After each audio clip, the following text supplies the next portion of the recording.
Hey, what's going on guys? My name is Madison Charlton from MLC Tech, and now today we're going to be talking about the recent reports around Apple's highly anticipated new MacBook, and that being an entirely new product offering designed to target the more budget end of the market. Now, Apple recently has been unveiling a whole slew of products over the last few hours of today. That includes the iPhone 17e, the M4 iPad Air, and the M5 Pro and the M5 Max chipsets, which we will cover in a separate video because that looks pretty impressive. New M5 MacBook Airs and the Studio Display and the new Studio Display XDR.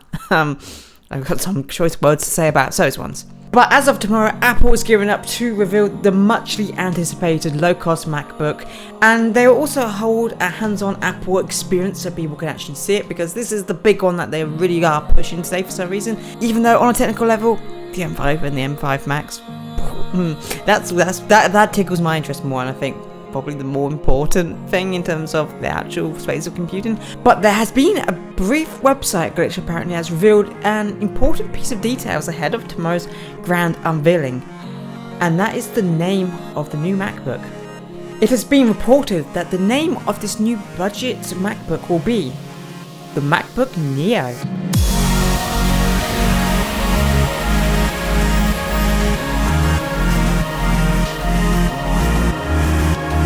I actually think that's a pretty cool name, and something that I'd probably give someone of a higher tier opposed to the more entry budget laptop, which of course naming plays a big factor. You don't want something that says MacBook Cheap Edition or MacBook Budget Edition or MacBook Can't Afford the Air Edition, which Apple has been known to somewhat do to make you stand out and make you look like the peasant version because you not bought the more expensive version. But Neo sounds actually pretty cool. Now, this comes after a website leak of all of the model numbers for Apple's new product stacked. For example, in this list was, of course, all the new Airs, the new Pros, but this leak was around model number A3404, which was revealed as the MacBook Neo. And there is only one product SKU under this name, which, for a budget laptop, makes all the more sense in order to be able to save costs on this device. Which, making the product SKUs very limited, does help to improve manufacturing costs. And also, Apple is looking at reducing manufacturing costs in not just the amount of processors, the amount of different RAM configurations, for example, that they're going to be shipping out. Apple has also been looking to use a new manufacturing process for the aluminium shell of the MacBook Neo. Now, this aligns perfectly with reports that suggested that Apple might leverage thermal design elements of the iPhone 16 Pro, which use a graphite-clad aluminium substrate in order to improve the cooling efficiency, which, okay, if we can make a highly powerful MacBook that is cheap, but that is cheaper to produce while still having that aluminium frame, and then the performance efficiency of the cooling can be improved even more, it looks like that could be a pretty significant leap for the budget end of the market, especially as if they can improve low power efficiency, low power cooling, means they can squeeze that more performance out of that chip, which, yeah. So what can we expect from the MacBook Neo? Now, this is expected to support the A18 Pro chip, which was featured in the iPhone 16 Pro, which is actually the phone I have myself. And it's expected to feature a 12.9-inch screen and comes with apparently all bright color variations that Apple is known for, that I absolutely adore.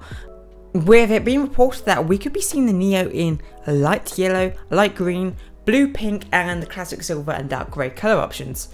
Which, okay, a pink one? Apple, why would you do this? I have a midnight blue MacBook Air, but a pink one, even though I don't need it. Oh, I'm gonna hold. They bought a pink Air though. I'm gonna cave, just like I would cave if the iPhone 17 Pro was in like a rose gold or a pink. I don't like the orange or the other colours, but if they bought a nice pink, ooh. Regardless of side, I'm a very technical minded person.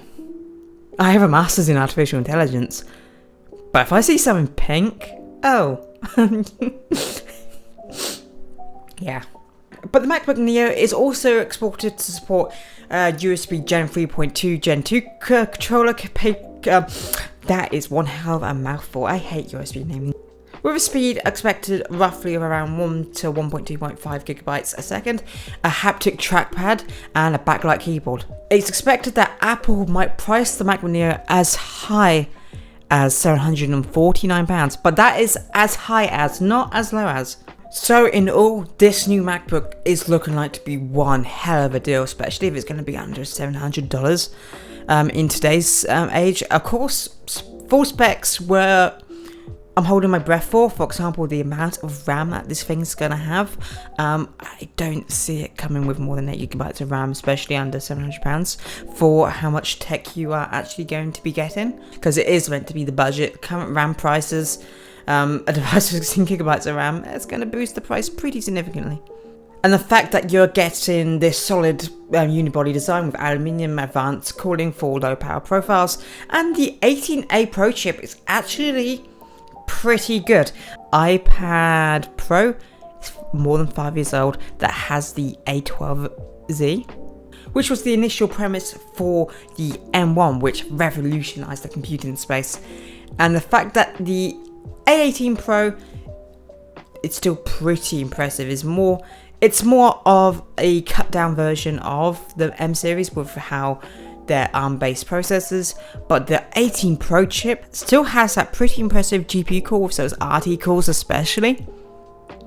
You're getting that on a small profile laptop that's going to be under £700. Apple might shake up this industry pretty significantly.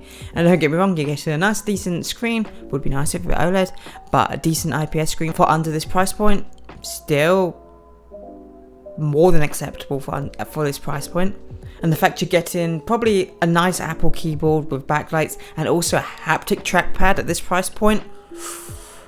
Oh, that's going to be really nice to have. Now for general computing, which is what this thing is posed for, that's going to be pretty significant. That having that nice, it's also nice to have elements within this laptop for a nice typing experience, a nice trackpad experience. For someone who's going to want this laptop to do like web browsing, some basic light productivity, word processing, general social media use, etc. Having that nice touchpad, that nice keyboard in a nice solid metal design, it's going to make every Windows laptop look obsolete. Even though you may be able to find something better spec-wise in the Windows laptop space, you're not going to get something with as good battery life or as good build quality either, which I'm actually super excited for what this is going to do to the market. Of course, you might be able to find a Windows laptop with also an OLED touchscreen. There's some pretty good options from the likes of Asus for this price point, which, don't get me wrong, I won't scoff at, still fully would recommend to someone who wants a Windows platform. But for someone who wants a laptop, they got like $700 to spend, less than that. It's going to be hard to recommend anything else. I said would probably put some Windows laptops to shame in this price point and will significantly shake up the budget market. We recently did a video on the problems with the current Windows budget market and how essentially you're being price gouged so much, you're being ripped off so much because you refuse to spend more. And now Apple does have somewhat this mindset with how they constantly step you up the upgrade path. I still like Apple in the fact that they don't inherently punish you for buying the cheaper option. Now, of course, like I said, they have their step up tiered approach where it's like, oh, I've just spent this much on an iPad, oh, but I can get the Air for £200 more, and now I can stick the normal iPad, oh, but I'd like some more storage, oh, that's an extra £100, oh, but I might as well spend that extra £100 and get the Air then. But then I want the more storage in the Air, and then you step up the storage and you're close to the baseline of the Pro, etc. That is a whole nother issue, but the fact that they don't actively punish you for buying the cheaper, lower budget options, as we've seen for the latest MacBook Air announcements, how yes, there's been a small price increase in the MacBook Air, but the base RAM and the base storage has been increased, so you're not getting less for your money in that sense. So I'm really excited about the prospects of this new MacBook. I think it's going to do wonders for the budget end of the market and will force a lot of Windows PC manufacturers to, well, compete finally and give everyone a good deal at this price range. You may think I'm a massive Apple simp. Quite the opposite actually. I'm probably what you would call platform agnostic. So I love all forms of technology, I love all platforms, and I want to see every form of technology, every single service provider, every single type of different platform thrive, because it generates better competition, which means better technology for us at home. Though I will just say I probably am anti-Microsoft, but not anti like AMD, Intel, x86, or the other type of things out there. I am very pro Linux. Linux, of course, is my bread and butter. It's what I use day in, day out. I recently bought a new laptop, but I wanted something that was x86 that could run all of my Linux distros for the type of work that I do. I'm very reliant on Linux-based systems, though a Unix-based Mac OS still pretty good. Was the closest I was going to get compared to a Windows device, but something that I could run Linux on. Yeah, and the advancements in Linux in terms of the general consumer and the feasibilities for consumer level grade devices has become so much better. I love all forms of technology, and I will still say I like Microsoft to a degree in terms of the contributions to technology they have, even though I am very anti what they have become today. I'm still in awe of all the technology technical contributions that they have had to this world, and I'm not gonna just turn a blind eye just because I have a certain disposition to Microsoft at the moment, or views about any other company. I'm all there for the advancements of technology, and also the advancements of the consumer's ability to advance their abilities to use technology. I'm all for that. Anyway, I think that's going to be it for today's video. Let me know all of your thoughts and opinions around this topic in the comments down below. What do you think of a new budget MacBook, and what do you think this is going to do for the laptop market as a whole? Are you excited for this prospect? Hey, Kenny. What are you doing? And would you be interested in picking up one of these MacBooks for yourself? Let me know all of your thoughts in the comments down below. Anyway, I have been Madison Charlton from MIT Tech. Thank you so much for watching today's video. If you like more content like this in the future, subscribe, comment down below, get involved in the description, follow me across social media, whatever you fancy. Thank you. I will see you in the next one. Bye for now.